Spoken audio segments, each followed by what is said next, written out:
A biting Pennine wind weaves through the silent hulks of Lancashire's old cotton mills. Morning mist clings to mossy flagstones as dawn edges between weathered bricks and shattered panes, lighting up empty halls where, once upon a century, steam, sweat, and shuttles filled the air. The distant echo of a train cuts through the hush as untold stories linger like dust above rows of broad arched windows. Once, the first blast of a mill whistle cut through the pre-dawn gloom, summoning whole streets of families to work. Streets lined with soot-blackened terraced houses would stir as heavy boots thudded along cobbled lanes. The sharp tang of coal, smoke, and fresh morning loaves from the corner baker competing in the air. Downstairs, the kitchen clock ticked steadily above the mantel, as mothers bundled up little ones and hefted tin lunchboxes. Fathers shrugged on stiff overalls, smelling faintly of machine oil and washing soap. In the chill of a Lancashire morning, last night, embers were raked to life before a hurried walk to the looming gates of brick-built factories whose towering chimneys pierced the sky. Step inside a mill from the heyday, and senses reel. There's a constant, clattering symphony, the snap and rattle of looms, each shuttle flying back and forth with mechanical precision, a thunderous pulse that seemed to vibrate right up through the bones.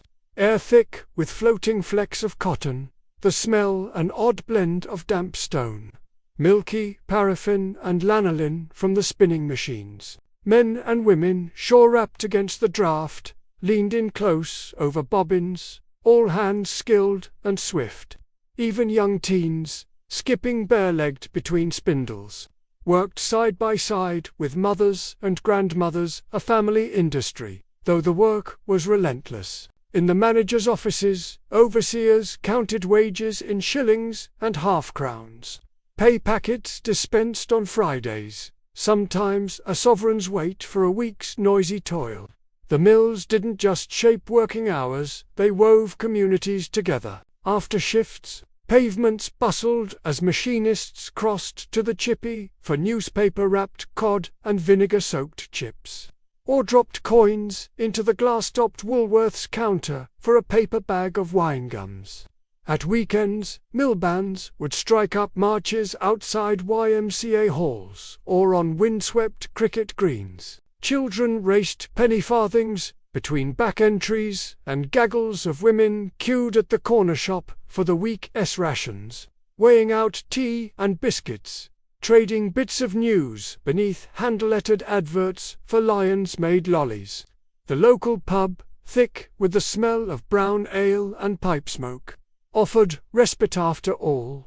The clang and clamour might have left your ears ringing till bedtime. Days off meant excursions, char-a-bang trips to Blackpool or Morecambe, battered leather satchels heavy with jam sandwiches, the mill's output folded into the fabric of every family treat. Beneath the laughter on sandy beaches, the ghost of the loom's rhythm never faded. Even seaside piers, glimpsed through salt-tinged air, held some echo of the North's industrial pride. For every family with pocketfuls of sixpences and hands sticky from rock and sugared doughnuts, there came the quiet satisfaction of a week's honest work. But progress, that tireless current, began to pull these threads apart. The 1960s and 70s brought foreign competition and new synthetic fibers, nylon, polyester, imported cotton flooding shelves once stocked with local calico and twill. Cheap shirts in high street windows, St. Michael tags in M&S, dulled some of the old pride in Lancashire-made goods. Slowly, Millslow's brick sentinels shut their doors, one after another. Machines that clattered for generations grew silent, and looms were left to rust beneath flaking lead paint, as weeds crept through the mortar. The proud mill chimneys that once marked every horizon became the tallest tombstones on streets where neighbours gathered to watch demolition. Cranes gnaw at brick and memory. Change in the towns came in quiet ways too. corner shops boarding their windows, familiar lamplight replaced by neon signage as chain stores moved in or drifted away, leaving only echoes and papered over dreams. Kids no longer hurried up to bus conductors jingling pre-decimal fares, nor raced home to the smell of mangled dried sheets and Cox's apples in the larder. In place of mill bells, televisions glowed in slick new living rooms, the whir of a cassette deck or distant pop tune now the pulse of Lancashire's evenings. And yet, these ghostly mills are not only relics, they hold the imprints of laughter and graft, rituals of everyday life. And every thread spun echoes the determination running through families who gave the region its purpose. For a century or more, the mills didn't just make cotton. They wove together lives and landscapes, kindled pride and protest, and stitched together towns from Accrington to Burnley, Oldham to Blackburn. As each brick soaks up the drizzle on a grey Lancashire afternoon, you can almost hear the distant music of a canteen radio. The steady rhythm of bobbins spinning, memories pooled like puddles on a flagstone floor. Today, the hollowed-out halls of these once mighty mills stand as living archives. Some wait, windows boarded, and weeds pressing at the lintels, heavy with the hush of decades. Others have caught as second-breath offices, artists' lofts, little craft breweries giving new life to old walls. But for anyone who remembers the steam and thunder, the soap and shilling, the sight of a mother's hands white with lint at the end of a shift, these bricks are never silent. They whisper of days when an empire was spun, not in palaces, but in the honest, everyday clamour of the working north. What are your memories of Lancashire's mills? Did your family work the looms, or do you remember the last whistle blowing? Share your stories in the comments below, and help us keep these echoes alive for another generation. A sharp winter wind whistles down a deserted lane in Attercliffe, hissing through the broken panes of an old workshop. Around you, mighty brick sheds stretch into the gloom. Faded signs just legible above steel-plated doors. Samuel Fox and Co., Brown, Bailey's Steelworks. Beyond the tangled fence, a monstrous gantry crane juts skywards, skeletal against the gunmetal sky, its echo long outlasting the last shift's clatter. Once, this labyrinth of brick, steel and soot was the raging heart of Sheffield, a forge that shaped the backbone not just of a city, but of an entire nation. It's just after tea time, early 1960s, and through the dense ochre fog rolling from the Don Valley, you could hear the relentless symphony of the forges. A blast furnace exhaled with a guttural roar, sending bursts of orange up into the murk. Conveyor belts clunked and rolled, carrying half-cooled billets along greasy tracks, while the clang of hammer on anvil rang out from every workshop. Here, steam curled from gullies and puddled around a blackened railway siding. The ever-present tang of oil and hot iron heavy in the air, catching in the back of your throat. If you passed by with a Lion's-made ice lolly in hand, the sweetness was always edged by the metallic taste that drifted on every breeze. The men always men, in soot-streaked aprons, cloth caps tugged, loam, moved like choreographed shadows. They sat on battered canteen stools, cupping stewed tea in enamel mugs between shifts, their hands already creased and blackened by the time their tuppenny fried bread was served. Mornings began before dawn with the sizzle of bacon, the whine of the mill machinery starting up, and the steady shuffle of work boots crossing rusted turnstiles. In the locker rooms, matches were struck against brick and boots banged against grates. The low rumble of voices punctuated by coughs, and the rattling of coin shillings and threepenny bits counted out for the tea kitty. Step outside onto Brightside Lane on a Saturday, and the streets were a patchwork of smudged footprints left by the night shift. Lorry engines idled beneath loading bays, and foremen's whistles sharp cut through the early morning drizzle.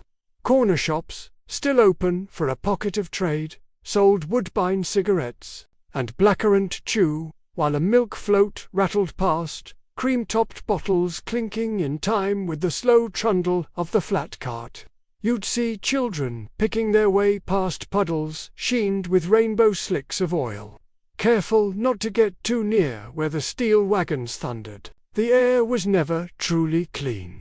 Metallic dust settled on every window-sill and, on rain-washed mornings, left strange patterns running down red brick. Steel from these behemoths travelled everywhere throughout the country. Across the Channel, proud to be stamped "Made in Sheffield," factory girls down at the cutlery finishing works wrapped bone-handled knives for Woolworths and Harrods alike. Nimble fingers deft beneath fluorescent lights.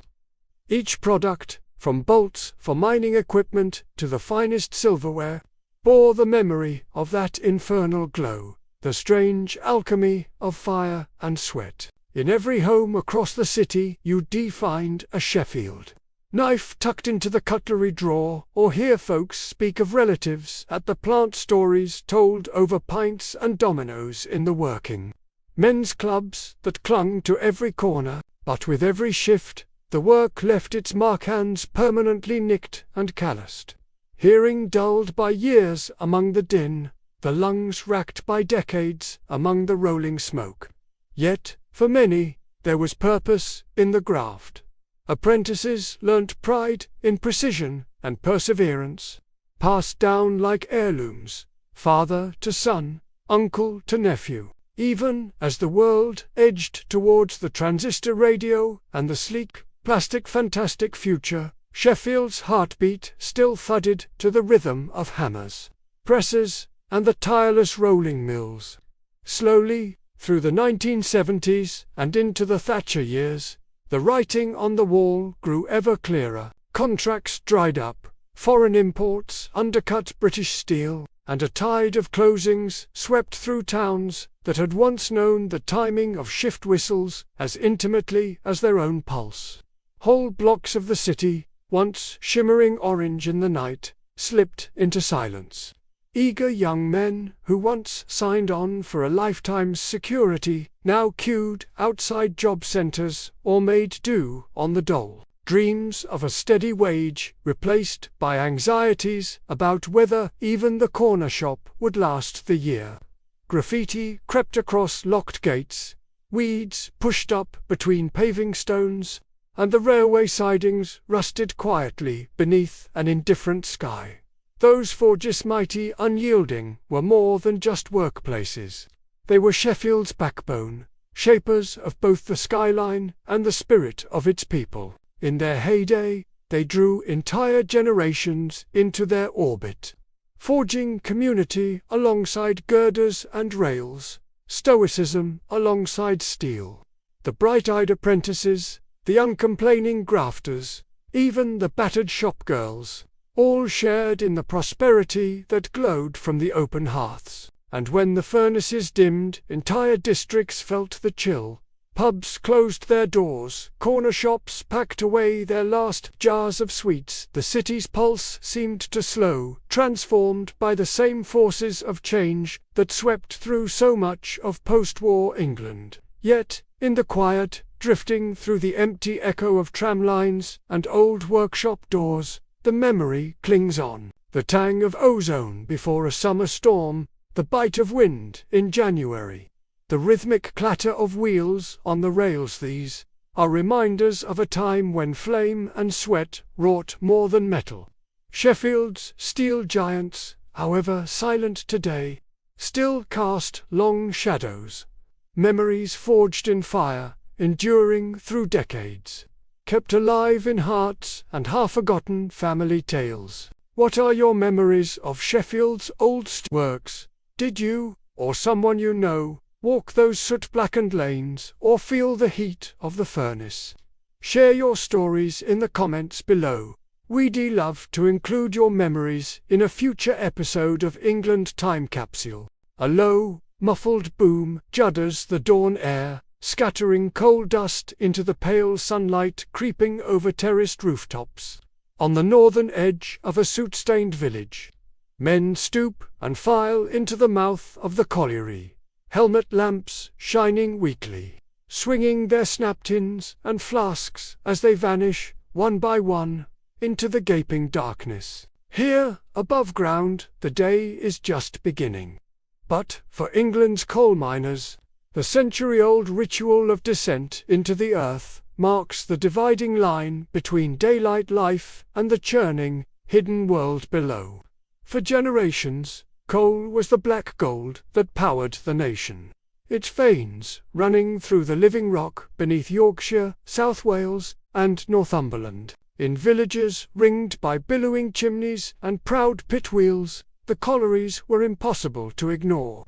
From the soft clatter of milk floats weaving past rows of back-to-backs at sunrise, to the steady rumble of lorries and coffin trains carting black treasure to distant factories, coal marked the rhythm of the working week. On pay Fridays, you could hear wage packets snapping open in the tap rooms, and see mothers queuing at the corner shop for bacon, tea, or with luck, a bag of toffees for their kids. In the relentless churn of everyday life, pre-decimal coppers exchanged over grocers' counters, the whistle of a distant football match on a crackling wireless there was always coal. On skin, in breath, and under fingernail, the constant, gritty companion, the descent itself was its own act of faith and defiance. Lowered in rattling cages, men would last see sunlight only as a shrinking pinprick, before the lamplit reality of the pit swallowed them whole. Down here, warmth didn't come easy. The air was thick with the scent of damp and the acidic temps of burning carbide. Boots crunched through slate and shale, while the walls sweated with invisible danger. Yet it was not a world of silence. Instead, the tunnels thrummed with a different music.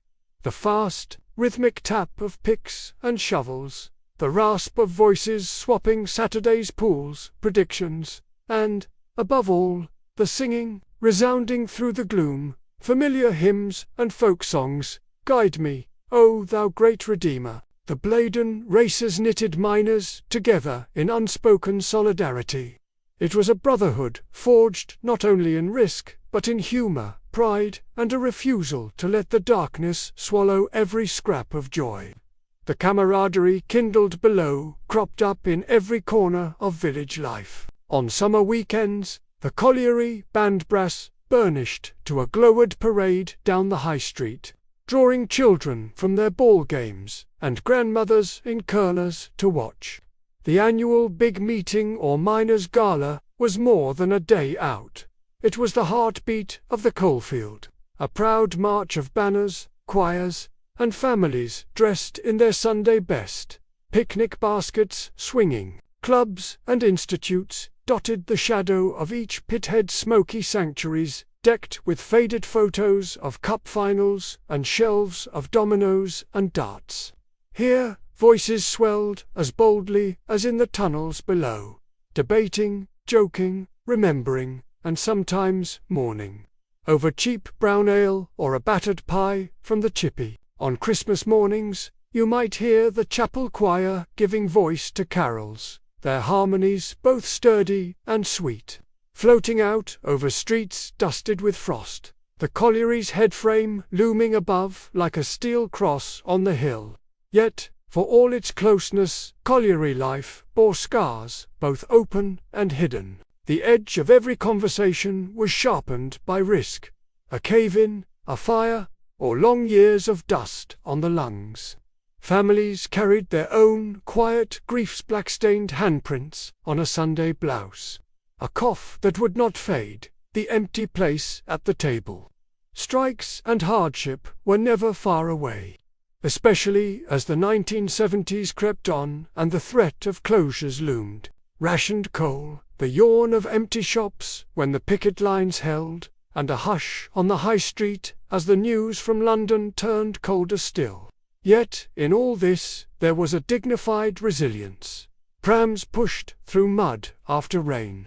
Children laughing with cheap lions made lollies in summer, and the unbroken glow of a shared flame in the club at night, where voices rose in song to drown out anxiety, if only for a while.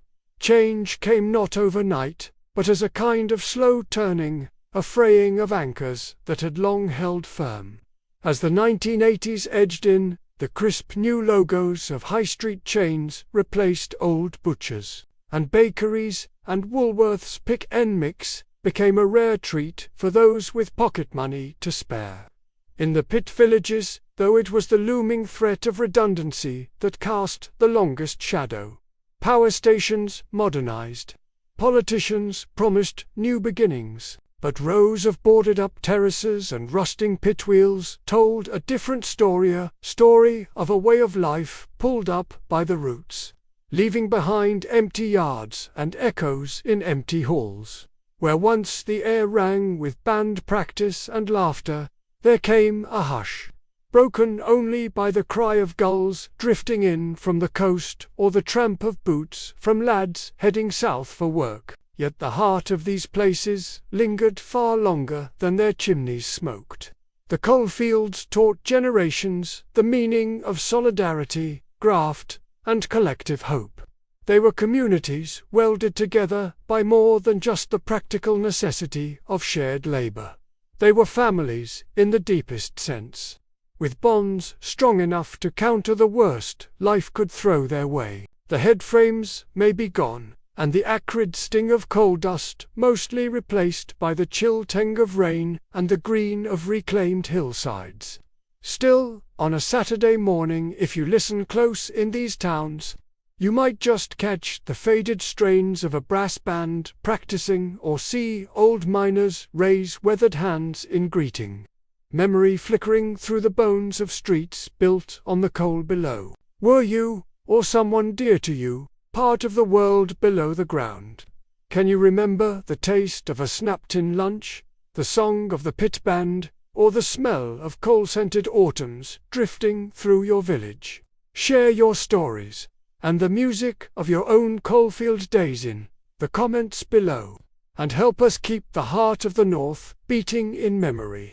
A thin veil of morning mist clings to the terraced rooftops as another day breaks over Stoke-on-Trent, a city where the air has always carried the sharp tang of coal smoke and the earthen aroma of fresh clay. As milk floats chug up the hilly lanes and the distant rattle of factory gates signals the start of another shift, you can almost see the warm breath of generations rising above the bottle kilns, dotting the skyline in unmistakable silhouette against the grey Midlands dawn. Here, every cobbled street seems to echo with footsteps, hurried and slow. Each step a gentle percussion blending with the long, low whistle of a potbank starting work. Step inside the potteries, the patchwork of 6 towns stitched together by the River Trent, their boundaries marked less by signs than by a shared craftsmanship handed down like a family recipe. In Longton, the sharp tap-tap of metal tools against spinning clay rings out from a red brick workshop, where potters hunched over their wheels, wear flat caps, and the faintest dusting of kaolin on their sleeves, using strong, steady hands to coax teapots and butter dishes to life. The floorboards vibrate beneath each tread. Dust motes swirling in sunbeams cast through tall, cinder-flecked windows, and in every corner, biscuit-fired cup and saucer rest in quiet anticipation of the next glaze. In Burslem, a young apprentice deciphers the neat, looping cursive instructions tacked to the wall, a recipe for bone china passed down from a grandfather. With careful fingers, she presses a slip-cast form into place, the radio in the corner warbling a Beatles tune. And outside, the faint cry of a rag-and-a-bone man floats on the wind. For her, the rhythmic motion dip, press, releases as familiar as measuring out tea with a halfpenny spoon. And when her shift ends, she'll walk to the corner shop to spend her pocket change on a gobstopper or a matchbox car. untroubled by the clatter of the workshops fading behind her. At the end of a row, the imposing brick bottle kilns of an old spode factory stand silent and sooty, each one still radiating a gentle warmth from last night's fire. It's firing day, and the fireman his sleeves rolled high. Arms flecked with crimson scars of old burns packs, saggers full of delicate wear, layering them by touch as much as by sight. He times each cycle by wristwatch and sixth sense, trusting that when the chimneys belch their dragon's breath into the shivering sky, the wares within will emerge creamy and flawless, ready to take pride of place on Woolworth's shelves, or in the canteens of railwaymen as far away as Crewe. Walk the high street on a Saturday and the world feels shaped by pottery shop windows drip with gleaming tea services, their gilded edges catching the watery Staffordshire sun. Inside a bustling department store, the saleslady straightens stacks of patterned plates. Blue willow, delicate rose-sprigged, Royal Albert, solid utilitarian wares stamped with Made in England. Shoppers weigh each cup, examining the balanced arc of its handle and the humble artistry of the underglaze, more mindful of quality than fashion. Each piece a quiet promise that Sunday teas at Grandma S. will always be served on proper plates. Not far away, a painter in her neat studio dabs a brush into sienna and ultramarine, freehanding a flurry of violets onto the rim of a near-finished jug. The air is thick with turpentine, paint, and the faint tang of yesterday's kill smoke, an intoxicating mixture she barely notices after years of work. Each motif, whether bold chrysanthemum or shy snowdrop, is a blend of memory and muscle. The quick flick of her wrist, guided by a mental catalogue of patterns mastered long before.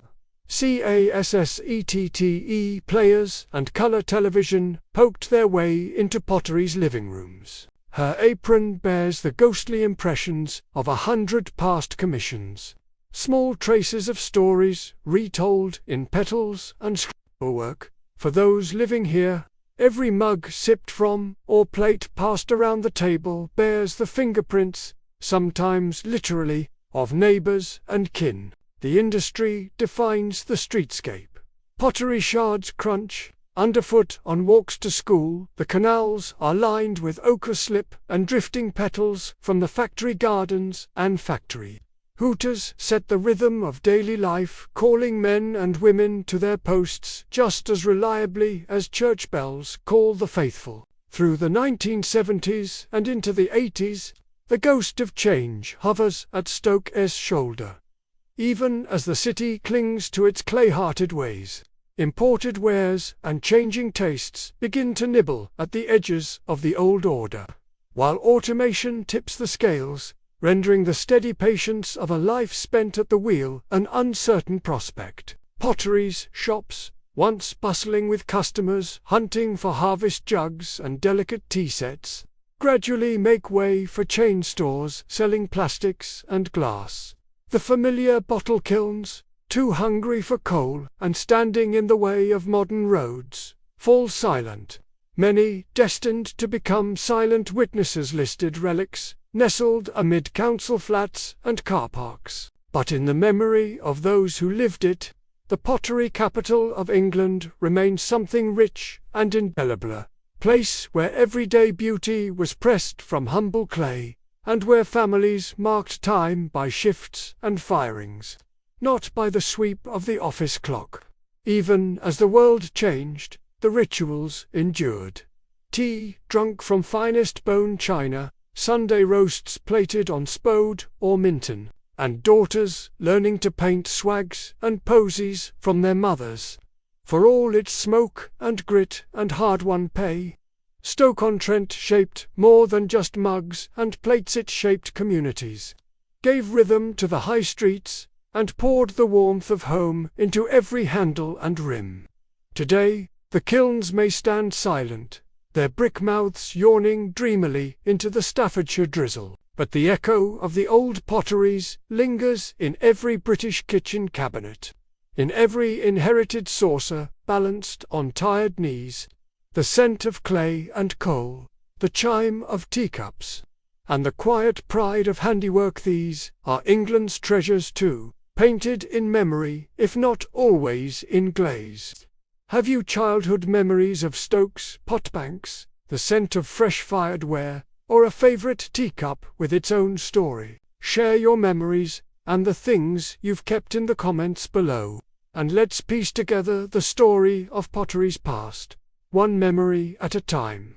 A damp, briny mist hangs low over the Tyne, curling round the blackened cranes and ramshackle sheds that line its banks. The smell of hot rivets, oil, and river mud drifts on the morning air, mixing with the raucous clang of hammers on steel and the shouted orders that echo from the flickers of orange flame and white steam strobe against the fogger restless ballet of men and machines, as another mighty vessel takes shape, destined for far-flung seas.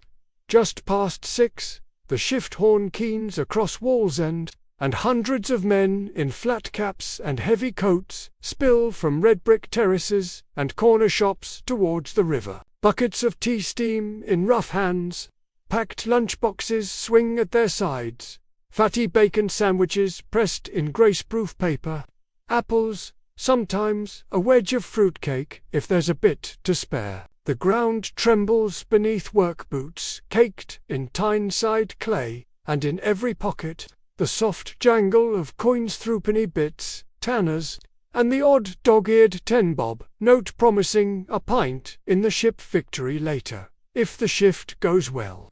Inside the vast cavern of the yard, everything is motion and thunder. Gas torches hiss, and the pop of rivet guns ricochets beneath corrugated iron roofs, shaking black dust from beams high above. Young lads apprentices with oil-smeared cheeks learn the trade from the old hands. Eyes shielded by calloused palms, voices raised to be heard over the din. A foreman, stony-faced and stern, stalks the planks, inspecting welds in the dim light, knowing that an error here could mean disaster at sea months hence. Out by the dock edge, the newest hole gleams wet and raw black paint. Ruddy primer, a trace of salt in the air as wind off the North Sea bites through every gap in your coat. At lunchtime, the riverbank comes alive with a different kind of bustle. Some men walk back across the coal-stained cobbles to the chippy, four-battered cod and vinegar-bowled chips, huddling in doorways with their ration of woodbines. Others trade stories over flasks of tea tales of last night's telly, of matches at St. James, sometimes tales of faraway ports from lifetimes spent at sea. You might hear the distant chime of an ice cream van plying the back streets walls decorated with lions, made livery and sticky-fingered children pressing threepence for a 99 or Zoom rocket, lolly neither quite believing the scale of the ships that rise above their rooftops. In the small hours, even as the streets lie quiet, and Woolworth's shutters have long since rattled down, faint glows still twinkle from welding arcs and the pylons of the bridges. From Jarrow to South Shields, the Tyne throbs with a quiet pride, a sense that this is work that matters, that sends liners and trawlers and tankers out into the world, with the name of the North stamped on every plate and rivet. There's talk in the pubs of difficult times, of foreign competition, of jobs thinning out, of cousins off down the pit, or sons heading for the motorworks at Sunderland. But still, the yards keep swinging, at least for now, and every launch draws a crowd of families along the banks, waving handkerchiefs as champagne splinters and another Leviathan glides, trembling, into the brown water. Shipbuilding on the Tyne is more than a job, it is a way of life, stitched into the rhythms of home and hearth. You hear it in the songs drifting from the wireless at supper time, in the tired laughter at the local, in the old photographs stuck to mantelpieces, faces blackened with soot-blacks stooped, but resilient women in headscarves waiting at the door as the menfolk trudge home beneath the sodium glow of a rainy evening. You feel it in the old customs, the Friday visit to the grocer. For kippers and white pudding, the muddy football boots drying by the range, the proud parade of girls in their Sunday best clutching posies to mark the naming of another ship. But the world is changing, and so is the river. The big commissions that once roared in from British Rail and Blue Funnel and even foreign navies have begun to dry up. The mechanized clangor starts to give way to uneasy silence yards sold, shuttered, sometimes left to rust beneath the soft patter of Tyne rain. By the 1980s, plenty of the old pubs are turned to carpet shops or left empty, and young lads seek work further afield, swapping the stench of hot iron and salt for the tang of petrol on the A1 or the fluorescence of a Bradford call centre.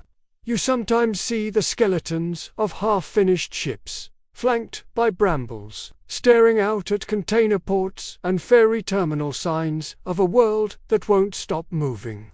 However much you wish it would, still, something lingers. The stories live on in family gatherings and in the faded matchstick models lined up on widow ledges. The river itself remembers, tides that lap at barnacled timbers, gulls that wheel over empty poise, the distant toll of the clock at 12 as church bells mingle with the ghostly echoes of hammer and steel. There's pride here yet, even in the rusted bolts and weed-cracked cobbles, pride in what these hands once built, in the homes warmed by shipwright's toil, in the legacy that drifted from Tyneside to every compass point. So, perhaps you remember the mighty roar of a launch, the taste of salt on your lips, or the way the whole town stood together whenever the siren called. Did you have family on the cranes, or perhaps nipped pin badges off the gatehouse wall as a youngster? Share your memories of the Tyne's shipyards below. After all, every comment adds another rivet to the story of a place that built not just ships, but the spirit of a nation. One chilly morning in Nottingham, the low winter sun slants through frosted window panes, casting filigree shadows across the cobbles of an old terraced street. The faint tang of coal smoke mingles with the hum of traffic, while above it all, the faintest trembling can still be felt, a silent echo of machines that once filled these lanes with the rattle and shudder of artistry in motion. Nottingham, city of lace, wears its legacy quietly, not in grand cathedrals, but in the sturdy brickwork of workshops and the sun-flickered curtains of parlours, where exquisite threads were woven long before the world turned modern and quick. Step through a side door on Station Street, and you'd once have entered the hallowed confines of a lace factory, where massive levers looms stood shoulder to shoulder like mechanical sentinels. The air, tinged with oil and starched cotton, vibrated with the pulsing rhythm of thousands of bobbins, spinning and weaving. Workers, mostly women and girls, some barely out of their school days, stood in pinnies, fingers deft and swift, feeding threads through delicate guides, the soft click-clack becoming a heartbeat for the room. By mid-morning, the nearby corner shop would scent the street with fresh bread and sweet tea. As break times fell into line with the change of shifts and the city took a collective breath before the next flurry of activity. But long before electric lights turned dusk into day, lace had been the trade of quiet hands in domestic parlours. Envision a cottage in St. Anne's or Macaulay, a fire crackling while a grandmother hunches by the window, her fingers flying across a pillow-strewn bobbin lacework. In those cramped front rooms, kept immaculate against a backdrop of faded wallpaper and lined stone mantels, children might play beneath the table as threads stretched overhead, delicate patterns forming row after row. The scent is a blend of beeswax, old wool, and candle smoke. Outside, A passing milk float rattles by, the milkman calling a greeting, and beyond the glass, the city's air is thick with anticipation. School holidays, perhaps, or a Queen's Silver Jubilee street party just around the corner. On a crisp September morning, a lorry bearing bales of Nottingham lace might trundle past the sprawling lace market on high pavement, headed for the Union Works warehouse and beyond. Each piece embroidered with names like Carrington, Adams, or Fellows, was not simply an object but a statement of skill, patience, and regional pride. Lace orders could range from intricate bridal trims destined for a department store in Oxford Circus to bold, geometric curtain panels soon to flutter in the windows of new council flats rising across the Midlands. In those years, the sight of lace in Woolworth's display rows of handkerchiefs with scalloped trim, all threepence apiece, was as ordinary as the taste of a Lyons-made ice lolly on a sticky summer afternoon. Lace, after all, was both luxury and necessity, a token of care folded inside a Christmas stocking or laid delicately atop a dressing table.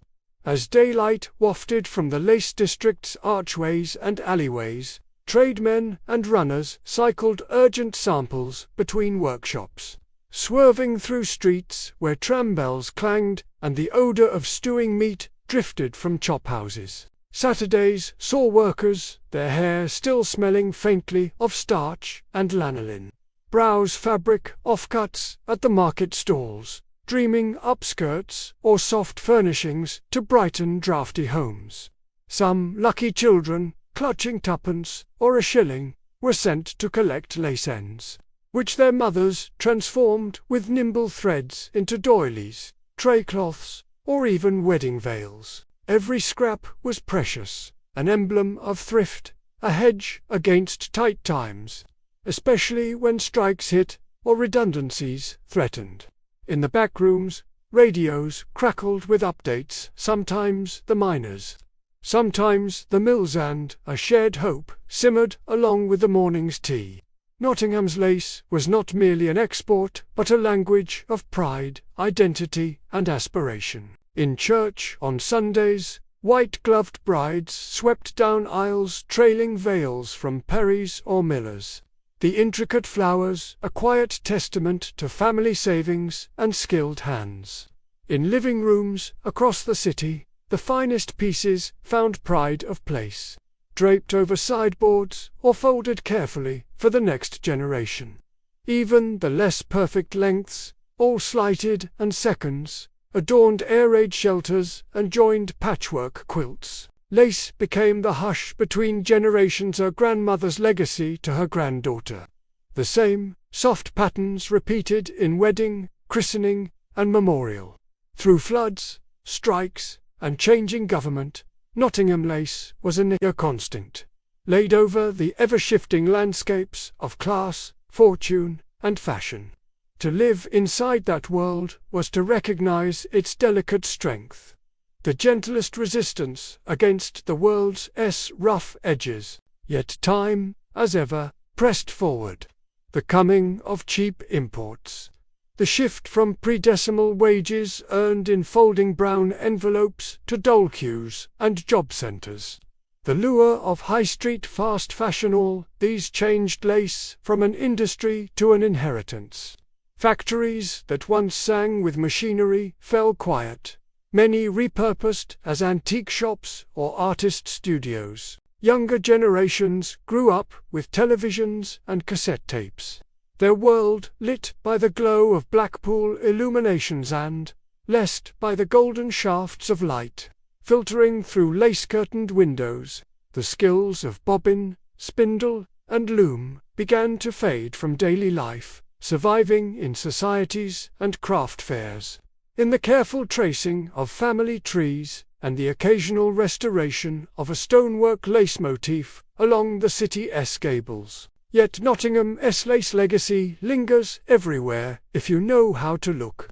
In the flutter of a net curtain against a dewy window in the row of shop fronts, still bearing the ghost signs of textile firms in the faint memory of oil and cotton that rises from an old dressing table drawer. For locals, and for anyone charmed by the idea that beauty is born from patience and repetition, lace is a living testament, woven into childhoods, family photos, and the shape of the city's streets as dusk falls.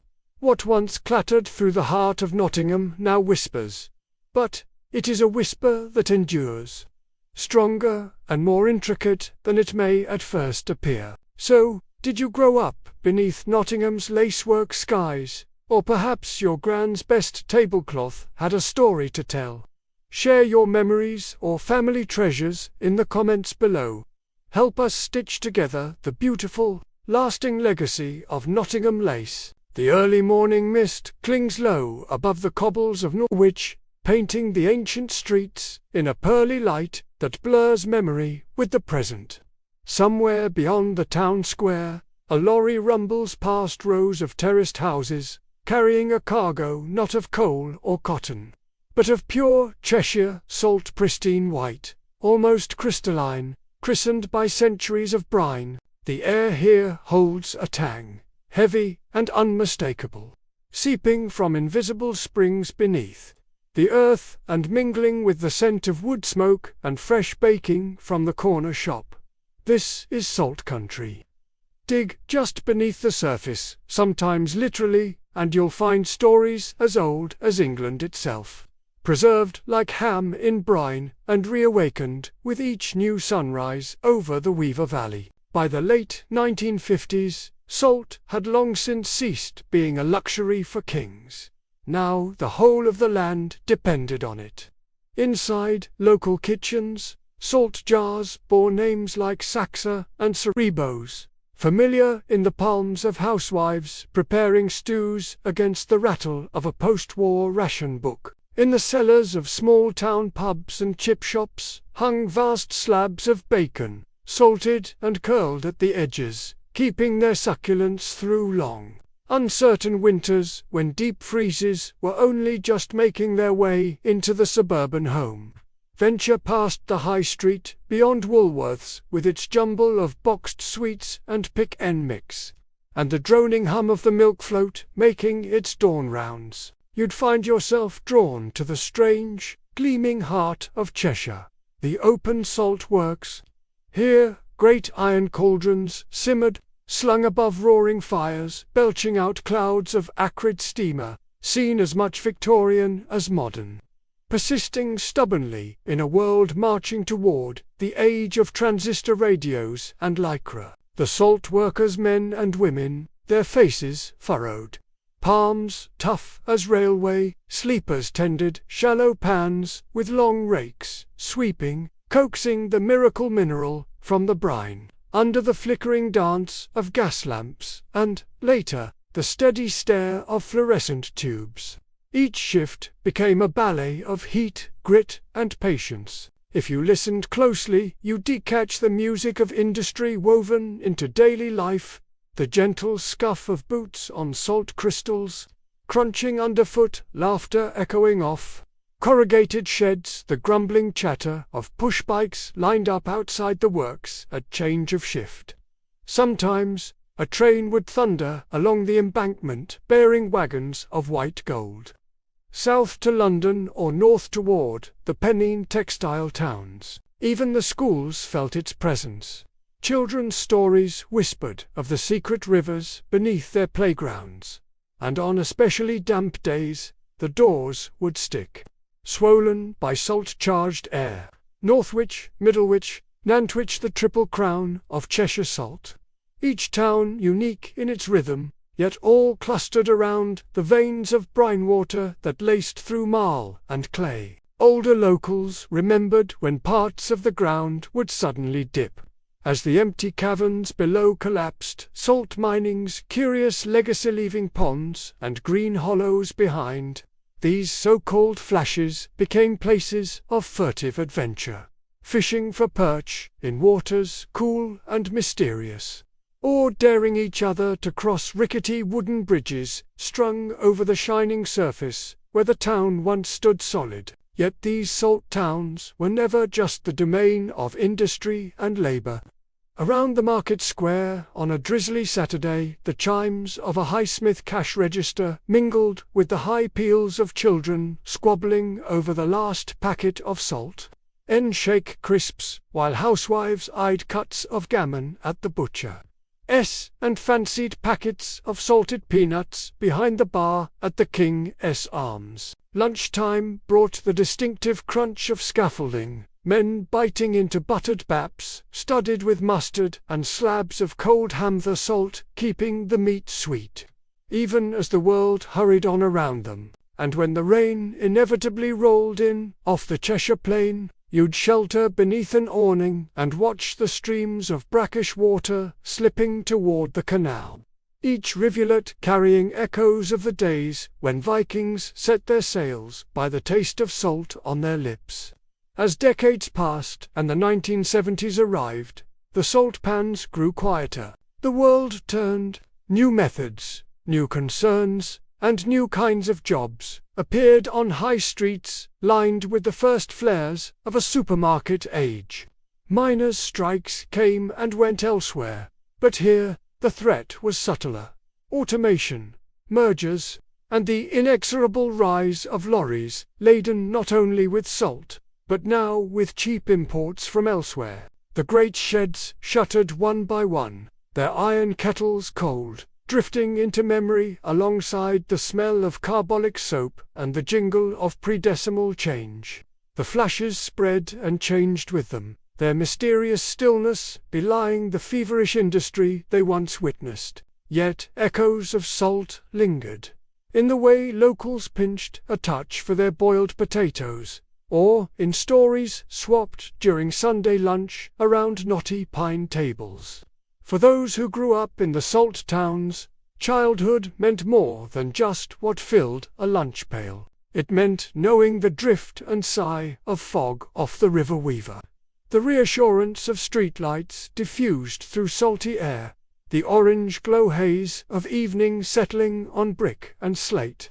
These were places built on a substance you couldn't see, not really, but which flavored every cup of tea, every loaf, every memory. Communities formed, reshaped by work and weather, bonded by more than just industry, by rituals, by loss and laughter, by the invisible crystals that stitched generations together. Today, if you visit these towns on a bright afternoon, you might find nothing to betray the scale of what once bubbled beneath your feet. The salt masters and their rakes have vanished. Their sheds become municipal car parks or heritage museums where you can still taste a grain or two.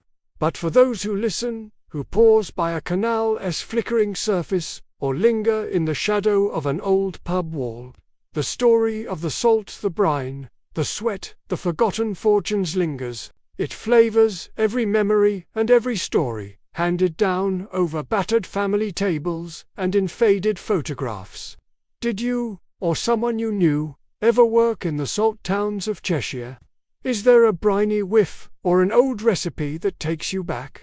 Share your memories below, and together we'll keep these salty stories alive for the next time capsule. There's a cool mist rising over the River Trent, as the sun creeps shyly above Burton's brick skyline, dappling rows of red chimneys in golden light.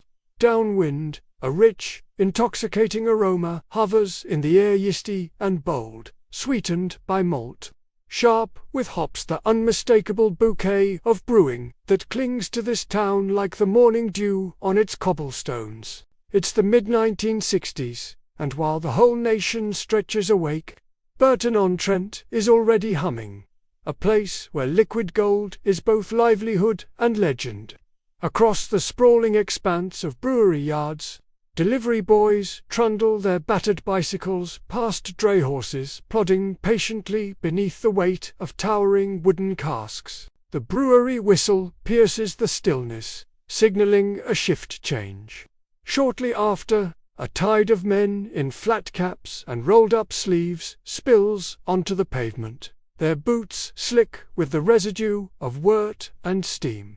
Above it all rises the constant clank and hiss of machinery mashtons being stirred. Copper kettles bubbling away, all echoing off soot-darkened walls topped with neat lines of ale-cupolide roof vents. In these hidden interiors, yeast works its alchemy with the silent diligence of generations.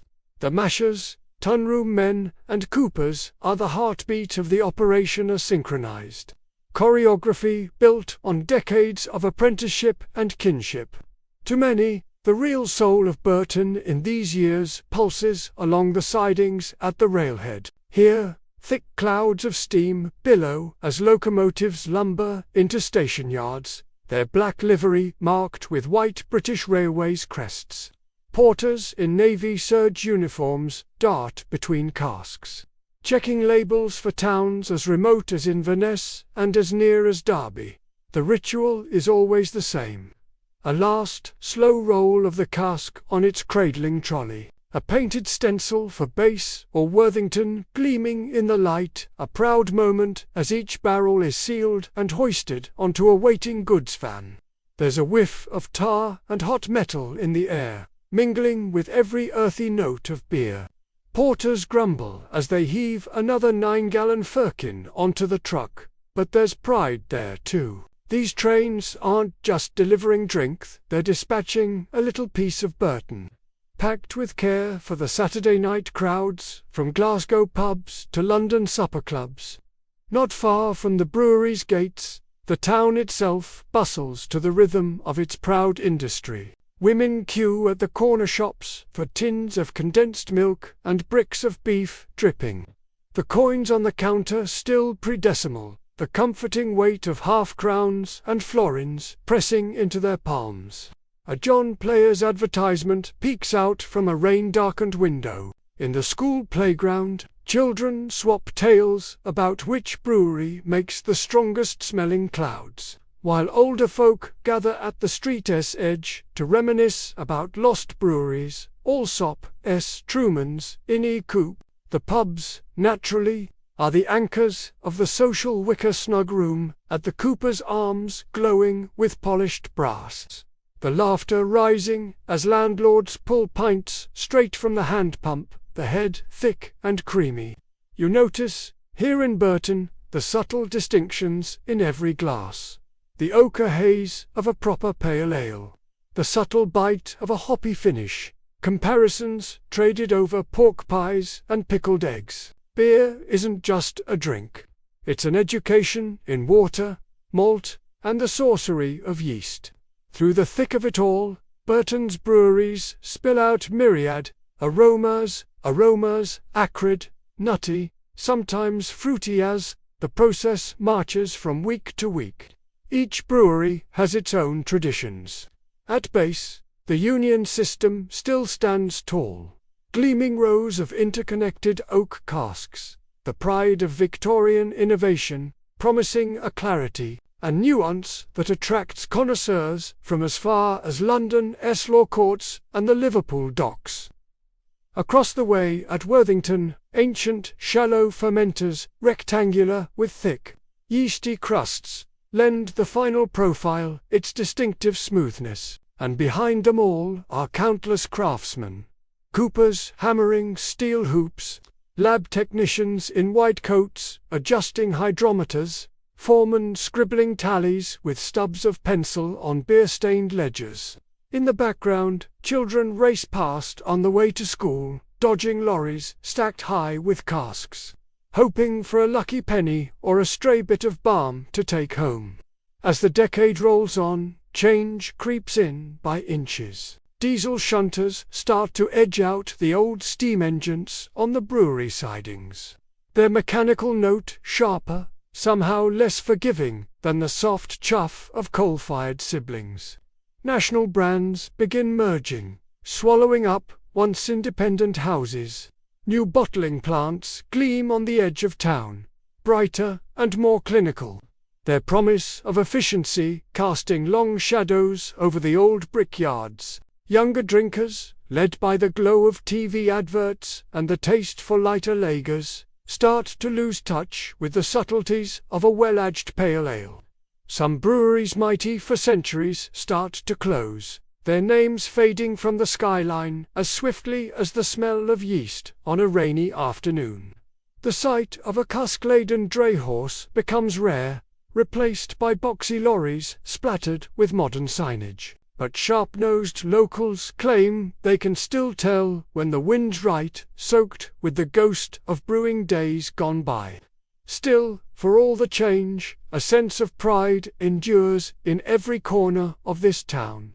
Burton isn't merely a dot on the map. It's a dynasty of taste, history, and community spirit poured into a pint glass. Beneath every quiet street is a memory of a time when the whole nation toasted with beer drawn from these wells. When steam trains set off under banners of smoke, each departure a promise that a little piece of Burton-on-Trent was off to warm the bellies and cheer the hearts across Britain. And when the pubs ring with laughter and the last barrels go rolling into the back of the tap room, it's not just business, it's heritage. Pressed and preserved, season after season. So perhaps you remember queuing for a pale ale at your local, or the temps of malted air drifting through your childhood window. Maybe you watched the old locomotives trundled by, or handed over a shilling at the pub snug. Whatever your memories, whether they re of base red triangles on faded enamel signs, or the clatter of casks on a drizzly morning, share them with us in the comments below. What does Burton's brew mean to you, and what piece of it? The Cornish wind carries secrets. It whistles over gorse-clad headlands and weaves through skeletal engine houses. Their granite walls, long since surrendered to the elements. The sky is heavy and bruised, and from a vantage above the deserted cliffs near St. Agnes, the sun struggles against the grey, spilling streaks of pale gold over the hollowed mine shafts below, silent now, but once alive with the clangour and hope of tin miners who shaped a world of steam and steel. Round the labyrinth of coastal lanes in the early 1960s, the ghostly silhouettes of Cornish mines begin and end every horizon. Chimney stacks punched abruptly through the wild tapestry of pink, thrift, and bracken. Like the last lighthouses of an empire built on molten rock. On a blustery weekday, a holidaying family might be walking along the remains of wheel coates, parents explaining to a restless child how, years before, boys his age hauled wagons of wet ore, and spent their sunrise to sunset chipping tin from the walls.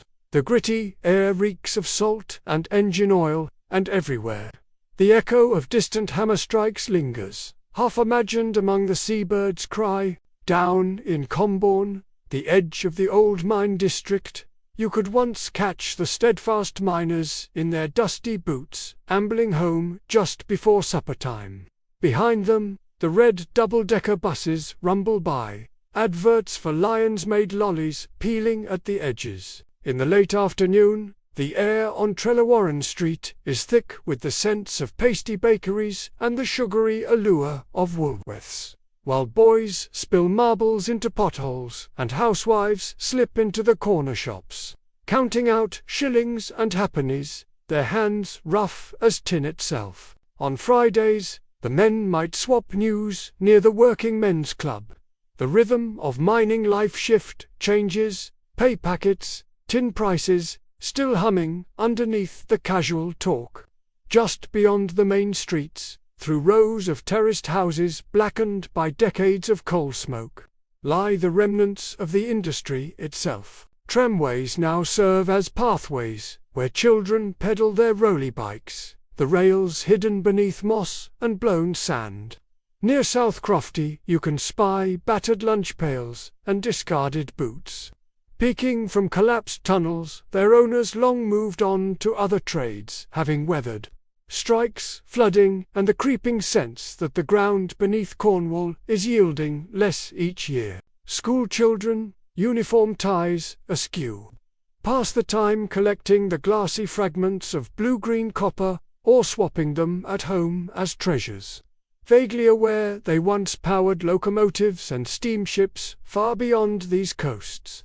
But in the mine villages' places like Rodruth and Poole the daily slog was always matched by an indomitable sense of community. On wet Saturdays, the miners' institutes filled with chattering voices, the aroma of steamed tea and scones mingling with newspaper ink as neighbours gathered to swap stories, play whist, or listen to the wireless. Despite the peril and grind, nicknames for the deepest shafts and proud tales of record-breaking gunnies, the cavernous voids left after rich seams were mined, circulated through generations. The landscape, though pocked by years of blasting and burrowing, wore its scars as badges, reminders of Cornwall's place in a world that once demanded tin for every soldered pipe and British locomotive wheel. In the sheltered coves of places like Botalic and Levant, the relics are seldom silent for long. Storms still lash the battered headframes, and visitors poke about the ruins, swallowing tales of hardship spun by volunteer gidser, few, perhaps, the last in a family line of miners that came before. In summer, hikers pause for sandwiches beneath rusted winding gear, looking out over the surf, and feeling, perhaps, the faint vibration of stamps that once crushed a world's worth of stone and ambition. These mines, their names almost magical Dolcoath, Eastpool, ever bleed into tales, told over pint glasses and seafront benches, imbued with pride and sadness, tinged now with the inevitability of change. And so the question lingers, what became of the mines and those who depended on them? By the late 1960s and into the early 1980s, as Britain's industrial heartbeat shifted north and east and new jobs called Cornish youth as far as Slough or Swindon, the pits closed their gates for good. Tin, once the magic ingredient of every steamed pudding, basin and soldered transistor radio, gave way to cheaper imports and plastics. And Cornwall's distinctive hard edge softened into something quieter: tourism, pottery, the peculiar melancholy of cream teas, enjoyed a stone's throw from the broken giants of the landscape. For many, the closure of the mines was more than loss of work. It was the end of language, solidarity, and a peculiar earthbound optimism that knit these communities tighter than any seam of ore. But the beauty of these abandoned places, and their stubborn endurance, means the mines have never truly vanished, neither from the land nor from memory. The haunting whistle of wind through empty engine houses, or the glint of sun on a rusted or cart spark recollection in older folk. A yearning for the rituals of payday chapel bells and the strange comfort of routine underground. Even now, pasty shops keep old names alive, school projects invite children to craft miniature mines, and every so often, the sound of a rescue team's siren or the roll of thunder will remind Cornwall's people of how close, how recent those tinplate tales remain. Tell us, do you remember the mine whistles and distant tremors underfoot, or picking wildflowers among the granite giants? Did you inherit a story or trinket from a miner in your family, or do the sights and scents of Cornwall call to you from holidays past? Pop your memories in the comments and help us keep these stories alive for generations yet to come.